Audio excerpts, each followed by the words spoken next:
Selera harus dihormati. Kita pernah mendengar istilah Nazi selera, yang merujuk pada seseorang yang langsung menyerang orang lain yang dianggapnya memiliki selera yang bertentangan dengannya. Istilah tajam ini membuatku teringat pada sesuatu. Seorang mantan rekan kerja bertanya kepadaku, siapa penulis yang kau suka? Aku pun menyebut nama-nama penulis yang kusuka. Kim 20, Kim 20, dan Lee 20, lalu ia berkata, oh, seleramu begitu rupanya. Bulan berikutnya, rekan kerjaku itu menulis.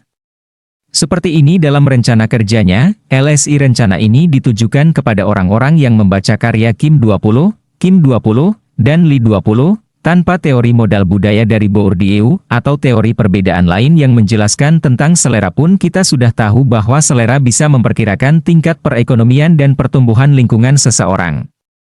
Karena selera secara alamiah terbentuk sesuai kelas seseorang, seseorang yang berusia 50-an tahun yang suka bermain golf berbeda dengan orang berusia 50-an tahun yang suka naik gunung. Anak muda berumur 20-an tahun yang suka mendengar musik idol juga berbeda dengan anak muda berumur 20-an tahun yang suka mendengar musik jazz. Selera juga membentuk diri kita.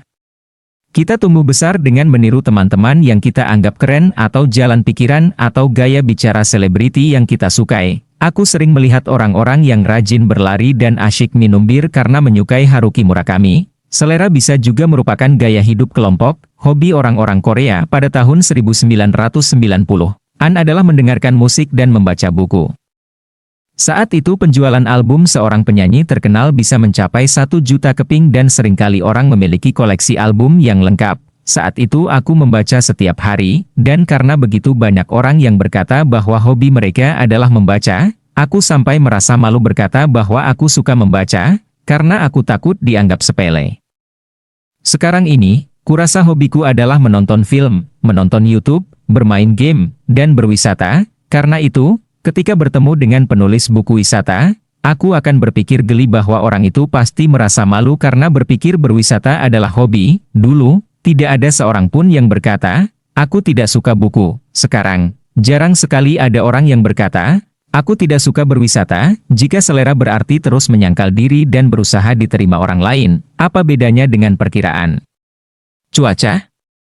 Jika kita bersikap jujur tentang apa yang benar-benar kita sukai dan tidak merendahkan selera orang lain, dunia pasti akan terasa lebih baik. Jadi mari kita mulai menghormati selera satu sama lain.